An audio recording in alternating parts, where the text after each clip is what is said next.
Grey hair को बहुत बड़े क्वेश्चन है, इतने क्वेश्चन आए हैं ग्रे हेयर के ऊपर के 19 ईयर 12 ईयर के बच्चे हैं उनके ग्रे हेयर हो गए हैं, बड़ों के तो होते हैं। एंड अदर थिंग इज़ जो बाल मुख्तलिफ किस्म के होते हैं वो भी कलर के, वो भी उसी की वजह से होते हैं, मेलानिन कम ज़्यादा थोड़ी ये वो होती है। तो वो डेफिशिएंसी अगर वो दे डोंट वर्क है इन द अर्ली एजेस, तो उसकी कुछ रीज़न्स मैं आपको डिस्कस कर लेता हूँ। वो रीज़न्स हैं, उनको आप काउंटरैक्ट कर सकते हैं, बट कहता हूँ बच्चियों को हम बाहर नहीं भेज सकते। क्यों नहीं भेज सकते?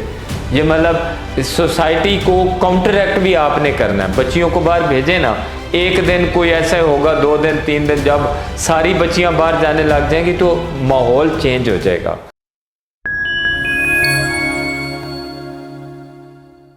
ग्रे हेयर को बहुत बड़े क्वेश्चन है, इतने क्वेश्चन आए हैं ग्रे हेयर के ऊपर के 19 ईयर 12 ईयर के बच्चे हैं उनके ग्रे हेयर हो गए हैं, बड़ों के तो होते हैं। Usually we see grey hair in the 40s और अर्ली 40s में हो सकते हैं। चले वो मान लेते हैं कि मेलानिन डेफिशिएंसी हो गई है, मेलानोसाइट बन नहीं रहे, किसी भी वजह से नहीं बन रहे, एजिंग के साथ नहीं बनते हैं कि वो उनमें एफिशिएंसी वो नहीं रहती मेलानोसाइट्स में, मेलानिन बना रहे हैं और सारा कुछ।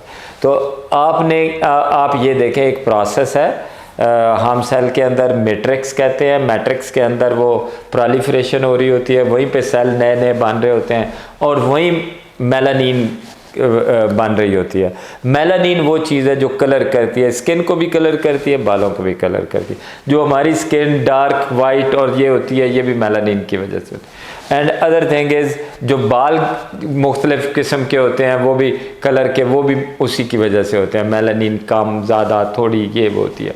तो वो डेफिशिएंसी अगर वो दे डोंट वर्क है इन द अर्ली एजेस, तो उसकी कुछ रीज़न्स मैं आपको डिस्कस कर लेता हूँ। वो रीज़न्स हैं, उनको आप काउंटरैक्ट कर सकते हैं, बट उसकी रिप्लेसमेंट नहीं है।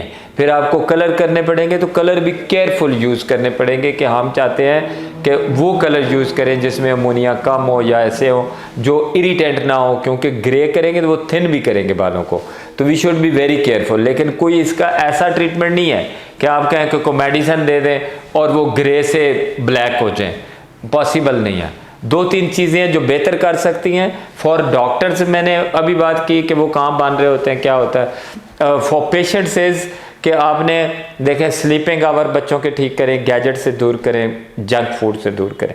ये दीज आर दी सोर्सेज जो स्ट्रेस करती हैं बच्चों को, और वो सबसे ज़्यादा जो स्ट्रेसेस आती हैं बिकॉज फास्टली प्रोलिफरेटिंग सेल्स होते हैं हेयर के, ज़्यादा जल्दी डिवाइड हो रहे होते हैं, और जब स्ट्रेस आती है तो उन्हीं के ऊपर ज़्यादा स्ट्रेस आती है। जैसे आप देखेंगे कि अगर कोई, मैं आपको एक सादा मिसाल देता हूँ कीमोथेरेपी की, कि किसी को अल्लाह ना करे जो ब्रेस्ट कैंसर और हो जाता है ख़वातीन को या किसी और को, वो कीमोथेरेपी एंटी कैंसरस इंजेक्शन लेते हैं। सबसे पहले क्या होता है, बाल गिरते हैं। इसका मतलब वो सबसे पहले एक्शन उनके ऊपर होता है, बिकॉज फास्ट रीजेनरेशन जो सेल्स होते हैं वो बालों के होते हैं, और सबसे पहले इम्पैक्ट भी उनके ऊपर होता है, वो गिरते हैं। तो सेम इज़ दिस कि आप स्ट्रेस में जाते हैं, बच्चे बहुत टेंशन लेते हैं, उनको फिजिकल एक्सरसाइजेज पे डालें। आप उन्हें कहें आधा घंटा रोज़ एक्सरसाइजेज पे डालेंगे ना, तो क्या होगा, वो एक तो ऑक्सीजनेशन ऑफ एवरी टिश्यू ज़्यादा हो जाएगी, ब्लड सर्कुलेशन अच्छी होगी, और counter action to the hormonal stresses होगा जो हमारी बॉडी में चेंजेस आती हैं। तो उसका काउंटर एक्शन फिजिकल एक्सरसाइज है। बच्चियों के लिए बहुत सारे क्वेश्चन फिर आ जाते हैं मुझे जब मैं एक्सरसाइज कहता हूँ बच्चियों को हम बाहर नहीं भेज सकते। क्यों नहीं भेज सकते? ये मतलब सोसाइटी को काउंटरैक्ट भी आपने करना है। बच्चियों को बाहर भेजें ना, एक दिन कोई ऐसा होगा, 2 दिन 3 दिन, जब सारी बच्चियां बाहर जाने लग जाएंगी तो माहौल चेंज हो जाएगा। एंड अगर वो भी नहीं कर सकते तो आप बच्ची को अपने घर के अंदर एक्सरसाइज कराएं, और वो पीटी एक्सरसाइज या कुछ भी, या jumping, she can do anything in her room as well. लेकिन मैं एक बात बताऊं, ये इस्लामिक पॉइंट ऑफ व्यू से भी देखें, आई बिलीव इन मतलब इन दीज थिंग्स कि हम बिलीवर्स हैं और हम इस्लाम के ऊपर चलते हैं। अल्लाह पाक हमारी बच्चियों को सबको इज़्ज़त दे। लेकिन बात बताए क्या है, आप जितना ओपन करेंगे ना माशरा, वेरी ऑनेस्टली, उतनी करप्शन और ये चीज़ें कम होंगी। यू सी कि वो उनको कॉन्फिडेंस दें, अपनी बच्चियों को सब कुछ करें।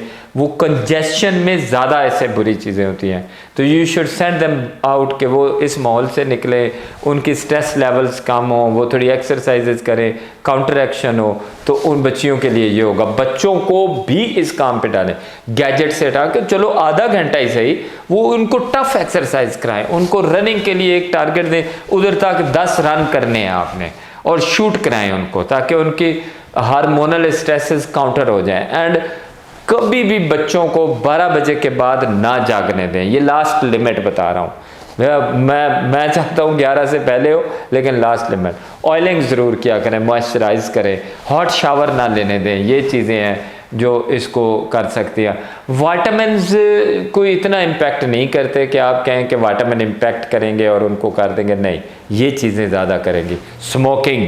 स्मोकिंग सर्कुलेशन बंद करती है, माइक्रो सर्कुलेशन है, इसके ऊपर मैं बहुत सारी वीडियोस कर चुका हूँ कि इससे अवॉइड कराएं। वेपिंग, इलेक्ट्रॉनिक सिगरेट, निकोटीन, गम, नस्वार, शीशा, एवरीथिंग इज़ डैमेजिंग, और इनकी वजह से ग्रे हेयर ज़्यादा होते हैं।